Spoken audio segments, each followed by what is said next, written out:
اعوذ باللہ السمیع العلیم من الشیطان الرجیم من ہمزہ ونفخہ ونفثہ وما اصابکم من مصیبت،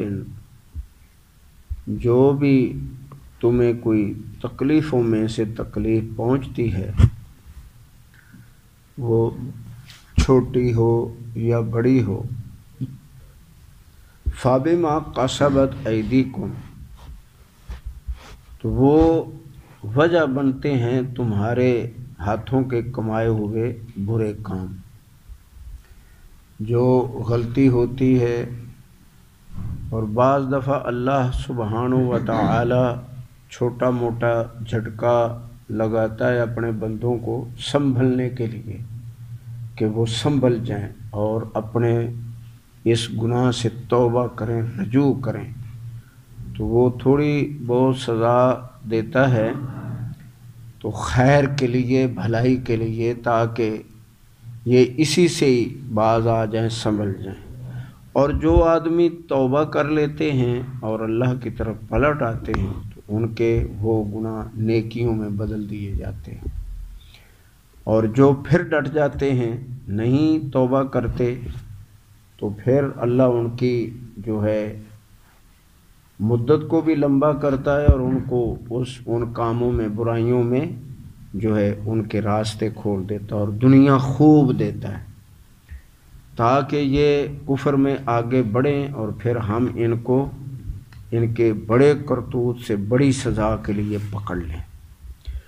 تو اس لیے اس نے فرمایا ہے کہ اے میرے بندو، تمہیں جو بھی کوئی مصیبت پہنچتی ہے تو وہ تمہارے اپنے کاموں کی وجہ سے پہنچتی ہے۔ وَيَعْفُو عَنْ كَثِيرٍ، اور کتنی تمہاری غلطیوں کو ہم ویسے ہی معاف کر لیتے ہیں، سبحان اللہ۔ اور اس کے معاف کرنے کا انداز ہے، نبی علیہ الصلوۃ والسلام فرمایا، جب انہوں نے پوچھا کہ اللہ کے نبی مجھے پاک کرو، اللہ کے نبی مجھے پاک کرو، بڑی غلطی ہوگی، بڑی غلطی ہوگی۔ آپ نے وہ گناہ پوچھا کہ کیا ہو گیا، انہوں نے بتایا کہ میں نے یہ کام کیا ہے۔ آپ نے فرمایا اچھا، نماز کے بعد پھر تو نماز پڑھائی، نماز پڑھانے کے بعد آپ جانے لگے تو انہوں نے پکڑ لیا کہ اللہ کے نبی آپ نے فرمایا تھا کہ میں جو ہے پاک کروں گا تجھے۔ تو نبی علیہ السلام نے فرمایا کہ یہ جو تو نے نماز پڑھی ہے تو اس سے تیری ساری غلطیاں معاف ہو گئی، وہ گناہ دھل گیا ہے۔ تو اس طرح سے وضو سے نبی علیہ السلام نے فرمایا کہ آخری قطرے تک تمہارا جو قطرہ گرتا ہے پانی کا، اس کے گرنے تک اس طرح تمہارے گناہ جھڑتے ہیں جس طرح یہ پت جھڑ میں پتے گرتے ہیں، اس طرح تمہاری صفائی ہو جاتی۔ اور کبھی آپ نے اس طرح فرمایا کہ مجھے بتاؤ کہ اگر کسی کے گھر کے سامنے سے ایسے صاف پانی کی نہر بہتی ہو کہ جس میں نہائیں تو میل اتر جائے تو کچھ نہ رہے باقی، تو وہ 5 طوا اس میں غسل کرے تو شام کو کیا ہوگا، رات کو جب؟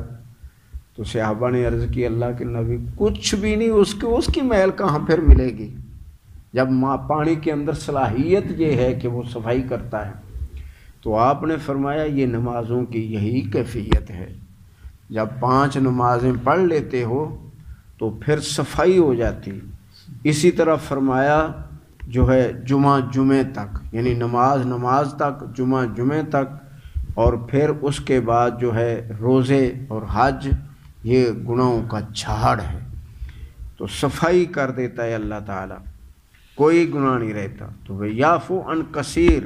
اور بہت سارے گناہ وہ اللہ ویسے ہی معاف کر دیتا ہے۔ وَمَا أَنْتُمْ بِمُعْجِزِينَ فِي الْأَرْضِ، اور تم نہیں ہو یہ طاقت رکھتے کہ اسے ہرا دو زمین میں۔ وَمَا لَكُم مِّن دُونِ اللَّهِ، اور نہیں ہے تمہارا اللہ کے علاوہ مِن وَلِيٍّ وَلَا نَصِيرٍ، نہ تو کوئی کار ساز اور نہ ہی کوئی مددگار۔ وَمِنْ آیَاتِهِ الْجَوَارِ، اس کی نشانیوں میں سے یہ تمہاری کشتیاں بھی جو ہیں یہ بھی بڑی نشانی ہے، فی البحر، جو دریاؤں اور سمندروں میں چلتی ہیں بھاگتی ہیں، کل آنام پہاڑوں کی طرح، این یشا یسکن الریح اگر وہ ارادہ فرما لے چاہے تو ہوا کو روک دے، اور روکنے کا کیا نقصان ہوگا، فیظللنا رواکدا علی ظہرہ تمہاری کشتیوں کو جہازوں کو پانی کے سطح پر روک دے سمندر کے درمیان۔ اگر کوئی تمہیں مچھلی نقصان پہنچائے تو پہنچا سکتی ہے، اور یا اس کے بعد جھکڑ آ جائے یا الٹی سمت میں ہوا چل پڑے تو اس طرح تمہارے نقصان ہو سکتے ہیں، لیکن وہ تمہیں بچاتا ہے۔ ان فی ذالک لآیات بے شک اس میں بہت نشانیاں ہیں، لکل صبار شکور ہر صبر کرنے والے اور ہر شکر گزاری کرنے والے۔ ایک ہے ہم الحمدللہ پڑھ کے اللہ کا شکر ادا کرتے ہیں، یہ بھی بہت جامع دعا ہے کہ جب آدمی شکر ادا کرتا ہے اللہ تعالیٰ فرماتا ہے کہ وَإِن شَكَرْتُمْ لَأَزِيدَنَّكُمْ اگر تم شکر کرو تو میں تمہیں اور زیادہ دوں۔ تو ایک ہے کہ اس کا کہا ماننا، جو وہ کہے کرنا، جس سے روکے رک جانا، اس کے حلال کو قبول کرنا، اس کے حرام کو چھوڑ دینا، تو یہ سب سے بڑا شکر ہے۔ اور فرائض کی ادائیگی اس سے بھی بڑا شکر ہے۔ فرائض کے اندر آدمی جو ہے ہوشیار رہے اور اگلی صفوں میں ہو، فرائض ادا کرنے میں اہتمام کرے، تو اس میں اللہ تعالی بہت بلند کرتا ہے اپنے بندوں کو۔ رواکد آزاری کہ جہاز کو روک دے اس کے اوپر، اور پھر کہ یہ نشانیوں میں سے ہے ہر اس آدمی کے لیے جو شکر صبر کرنے والا اور شکر گزاری سے کام لینے والا ہے۔ او یو بکہن بما قصبوا یا وہ تباہ کر دے تمہیں تمہارے برے اعمال کی وجہ سے، اس کے پاس اختیار ہے۔ اور ہم دیکھتے ہیں کہ کچھ لوگ زمین میں دھنسے جا رہے ہیں، کچھ لوگ جھکڑوں سے، کچھ لوگ زلزلے سے، اس طرح کے کوئی آگ لگ جاتی ہے اور بستیوں کی بستیاں وہ جلا کے راکھ کر دیتا ہے۔ اسی طرح سونامی عذاب بھیج کر، کورونا بھیج کر، اور طرح طرح کی یہ بیماریاں ڈال کر بندوں پر جب وہ بفر جاتے ہیں تو پھر ان کی عقل ٹھکانے کرنے کے لیے اللہ یہ بیماریاں نازل کرتا ہے۔ تو فرمایا کہ یہ جو تمہیں تباہ کر دے کس سے، بما قصبوا جو انہوں نے برے کام کیے ہیں، وَيَعْفُو عَنْ کثیر اور بہت ساری چیزوں سے وہ درگزر فرماتا ہے، معاف کر دیتا ہے۔ وَيَعْلَمَ الَّذِينَ يُجَادِلُونَ فِي آيَاتِنَا اور وہ جانتا ہے ان لوگوں کو جو بے جا جھگڑا کرتے ہیں اس کی آیتوں میں، ہماری آیتوں میں، یعنی وہ اچھی طرح جانتا ہے ان لوگوں کو جو بحث اور جھگڑا، بے جا جھگڑا، بحث برائے بحث کرتے ہیں، فی آیاتنا ہماری آیتوں میں، ما لہم من محیص ایک دن آنے والا ہے کہ ان کو کوئی چھپنے کی جگہ نہیں ملے گی، ان کے لیے کوئی بچاؤ کا ذریعہ یا بچاؤ کی جگہ نہیں ہوگی کہ بھاگ جائیں اور چھپ جائیں، ایسا نہیں ہوگا۔ فما اوتیتم من شیء جو تم کو دیا گیا ہے دنیا کے اندر، فمتاع الحیات الدنیا تو یہ دنیا کی زندگانی کے برتنے کے یہ کچھ فائدے ہیں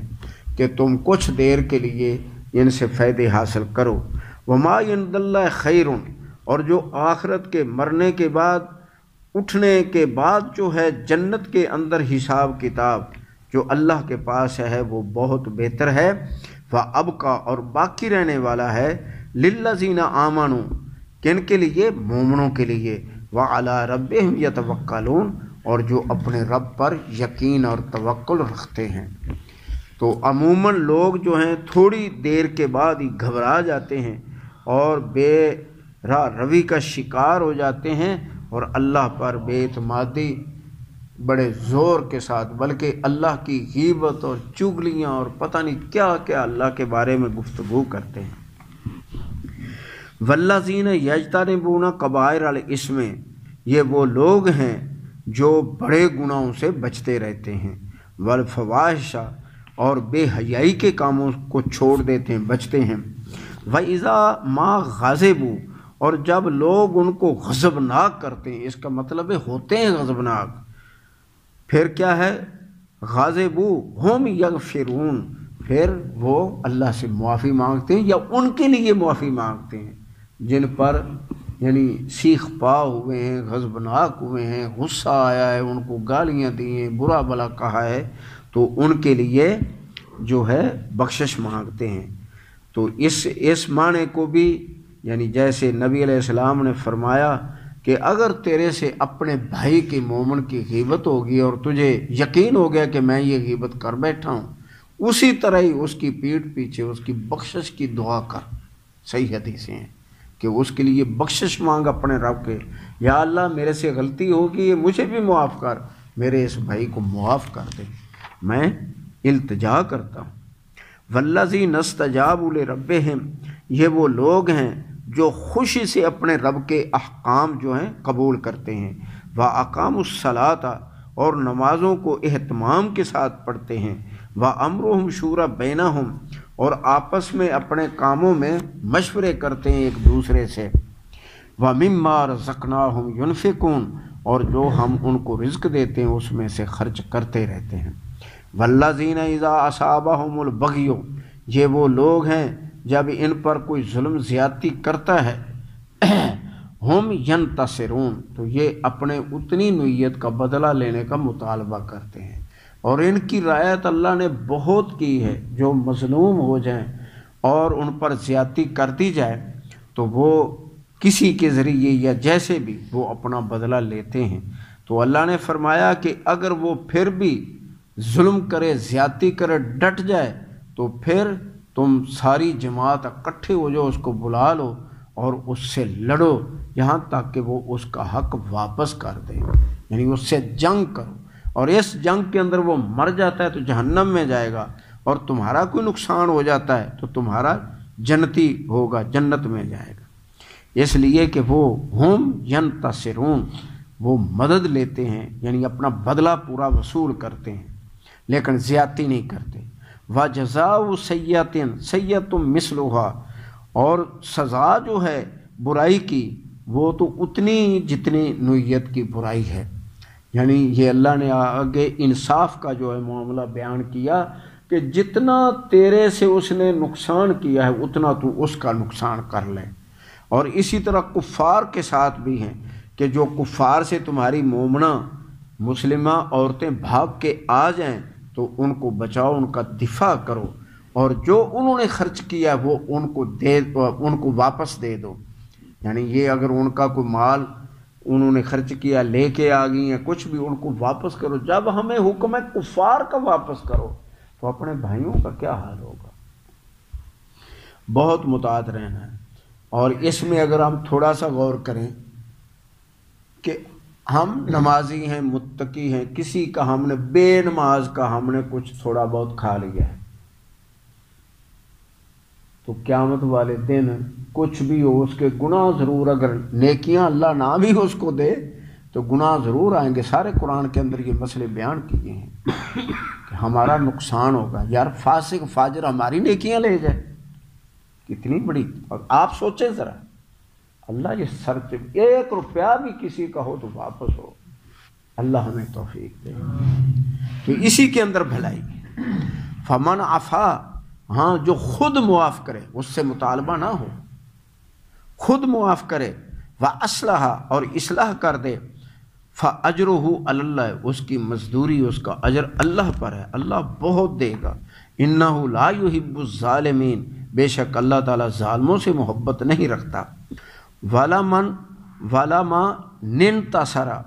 وہ جو اپنا حق وصول کرے، بعد ظلم ہی، اس پر زیادتی ہونے کے بعد، فَأُولَئِكَ مَا عَلَيْهِم مِّن سَبِيلٍ، ان لوگوں کے پلے میں کوئی گناہ نہیں ہے۔ جتنی زیادتی کر لی کسی نے اتنا اپنا بدلہ لے لے، یعنی کسی نے ایک تماچا مارا ہے تو مار لے تماچا، اللہ اجازت دیتا ہے، یہ دیکھیں۔ وَالْجُرُوحَ قِصَاص، ہر زخم کا بدلہ ہے۔ یہ ضرور ہے کہ اگر کمزور ہے تو وہ حاکم کو کہے، مومن کو جو خلیفۃ المسلمین ہے، تو وہ بدلہ لے کے دیں، اس نوعیت کی سزا دیں۔ تو کون اس میں آئے گا؟ اللہ اکبر۔ انما السبیل علی الذین یظلمون الناس، یقیناً پکڑ دھکڑ ان لوگوں کی ہے، سزا انہیں ملے گی جو ظلم ڈھاتے ہیں لوگوں پر۔ تو آج دیکھ لیں انسانیت درندہ بن گئی، لوٹ گھسوٹ کا ایسا بازار گرم ہے کہ آنکھیں اور دماغ ہی اندھے ہو گئے ہیں کہ وہ کھائیں اور پئیں اور پھر بعد میں مکر جائیں اس سے کہ ہمیں تو کچھ لینا دینا ہی نہیں ہے۔ تو کتنی بڑی زیادتی۔ بہرحال اللہ تعالی ہمیں انصاف پر قائم رکھے، آمین۔ تو اللہ تعالیٰ فرماتے ہیں کہ ان کی ضرور پکڑ ہوگی جو لوگوں پر ظلم کرتے ہیں، وَيَبْغُونَ فِي الْأَرْضِ بِغَيْرِ الْحَقِّ، اور سرکشیاں کرتے ہیں زمین میں ناجائز، اولئک لہم عذاب علیم، ان کے لیے عذاب ہے دردناک۔ والا من صبر، ہاں جو صبر کر لے، نہ مانگے صبر کر لے، وغفر، اور چھوڑ دے، ان ذالک